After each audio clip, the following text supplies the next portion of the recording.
Bonjour à tous, bonjour les CE2A et bonjour les CE2B. Donc, petit cours d'histoire.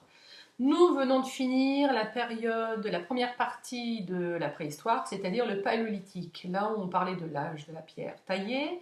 Nous avions des hommes qui étaient nomades, donc je rappelle, qui se déplacent et qui n'ont pas d'habitation fixe. Et pourquoi ils se déplacent? Pour suivre le gibier, pour pouvoir se nourrir. Ils sont chasseurs, cueilleurs et pêcheurs. Ils découvrent après à peu près vers moins 600 000 ans le feu, qui sera une super découverte pour eux, puisque ça va leur permettre de pouvoir faire chauffer, cuire la viande qu'ils chassent, faire cuire la nourriture. Ils vont pouvoir se chauffer, se réchauffer, s'éclairer aussi. Et puis aussi, quelque chose de très important quand on est homme de la préhistoire, c'est qu'on va pouvoir faire fuir les bêtes sauvages. Et aussi le fait de faire des premiers feux de camp, on va dire, plus ou moins, ils vont commencer une première vie, une première socialisation. Ils vont être en groupe, se retrouver tous ensemble. Donc là aussi, à la fin du Paléolithique, nous avions vu qu'ils étaient aussi, ils avaient fait des progrès. Ils ont utilisé des choses qui étaient plus pour se nourrir ou pour vivre. Ils ont commencé à faire de l'art. Donc, c'est-à-dire les premières fois où on a pu voir des dessins, ils ont représenté ce qu'ils chassaient, ce qu'ils faisaient et aussi ce qu'ils voyaient. Donc ça a été les premières traces véridiques de la préhistoire. Ils vont commencer aussi à faire des instruments de musique, à créer l'aiguille à coudre. Donc ils nous ont donné quand même pas mal de petites choses. Donc le paléolithique, ça a été une période qui était très très longue et pas sur toute la préhistoire. Et le néolithique, vous verrez, elle est beaucoup plus courte, mais elle va être aussi très intense parce qu'ils vont y faire apprendre de nouvelles choses. Donc là, nous sommes au néolithique. Néolithique, qui est l'âge de la pierre polie. La pierre, pourquoi elle est polie? Puisque polie, ça veut dire qu'ils vont la rendre bien lisse, bien douce, car ils vont se rendre compte qu'elle sera elle sera plus solide. Ça reste quand même du silex, donc c'est pas encore l'idéal, mais ça sera beaucoup mieux que l'âge de la pierre taillée.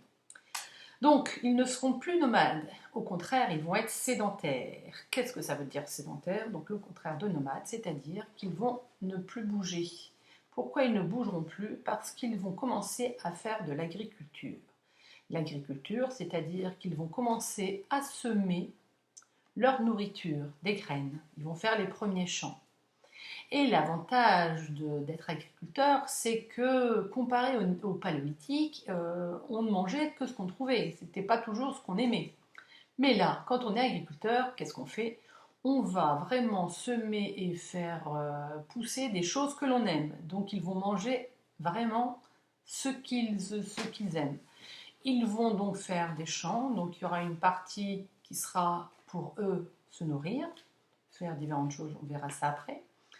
Par exemple, le blé, la paille, ça sera pour nourrir les animaux. Et puis, ils en mettront aussi de côté pour pouvoir stocker ces graines pour avoir de quoi ressemer l'année d'après. Donc là, ils sont agriculteurs, mais ils sont aussi éleveurs, c'est-à-dire qu'ils vont commencer à domestiquer des animaux qui vont être utiles, comme par exemple le mouton, l'auroch. Alors l'auroch, c'est l'ancêtre de la vache ou du bœuf qui va être très important pour ça, des gros animaux, donc ça leur apportera de la viande. Mais par exemple pour le mouton et puis même la vache, et ça apporte aussi du lait, donc encore de la nourriture.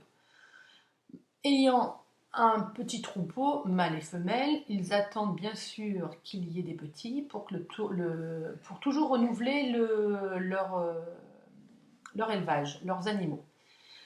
Et comme ça, ils auront toujours de la viande à disposition. Donc c'est juste à côté de chez eux, donc plus besoin de se déplacer. Ils seront donc sédentaires. Ils ont la nourriture vraiment à proximité.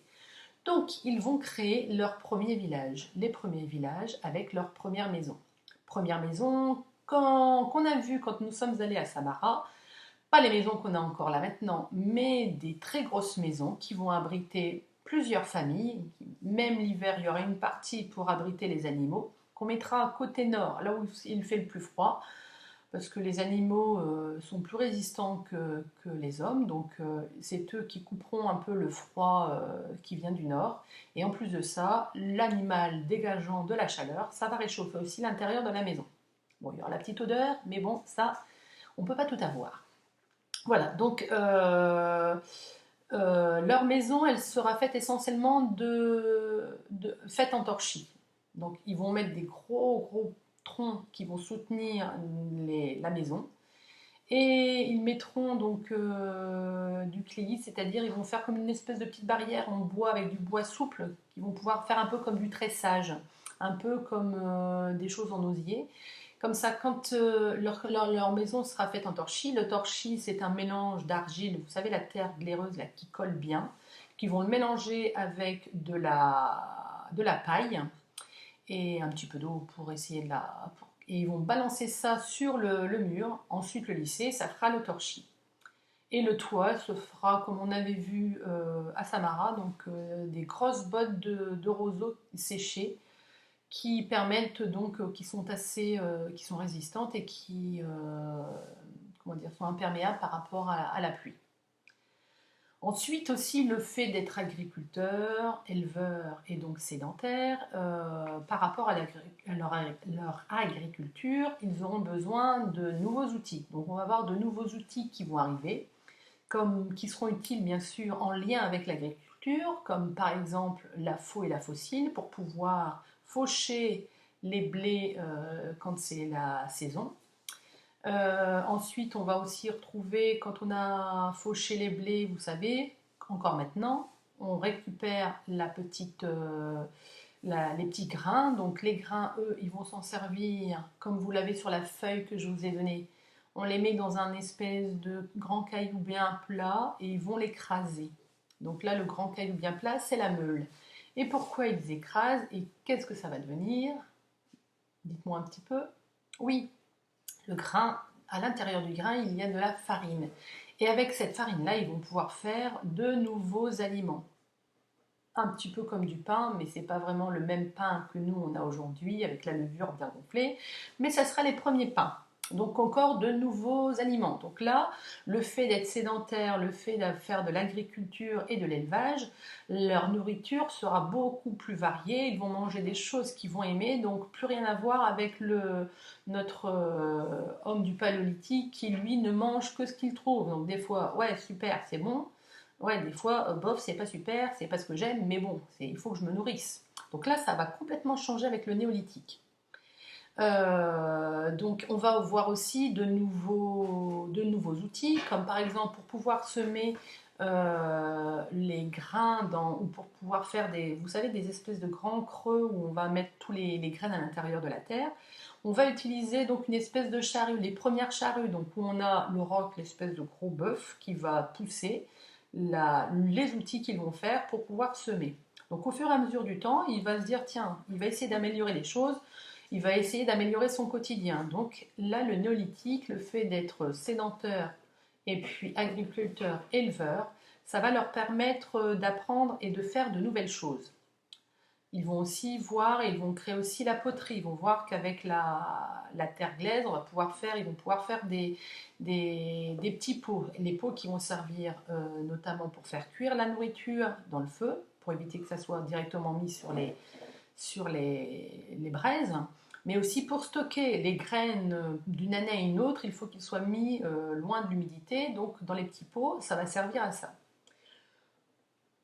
Je m'arrête là pour la première partie du néolithique parce qu'il y a beaucoup de choses à dire quand même sur le néolithique. Mais bon, ce qu'il faut retenir là, et ce qui est très important au début du néolithique, c'est voilà, ça se passe à peu près à moins 8000 ans. C'est l'Homo sapiens, c'est l'âge de la pierre polie, et notre homme préhistorique est éleveur, agriculteur et sédentaire. Voilà les trois choses qu'il faut retenir pour le néolithique. Donc si vous voulez compléter votre leçon sur le néolithique, vous pouvez aller voir la petite vidéo de C'est pas sorcier sur le néolithique. C'est des petites choses qui vont... Ça va bien vous aider pour compléter aussi, pour bien comprendre si je n'ai pas été assez claire. Voilà. Donc je vous dis à bientôt. Il y aura une deuxième leçon sur la deuxième partie du néolithique. Entre deux, je vous donnerai la petite trace écrite à copier sur justement la première partie H10 qui s'intitulera bien sûr, vous le savez, l'agriculture, l'élevage et la sédentarisation. Voilà, je vous dis à très bientôt. Au revoir.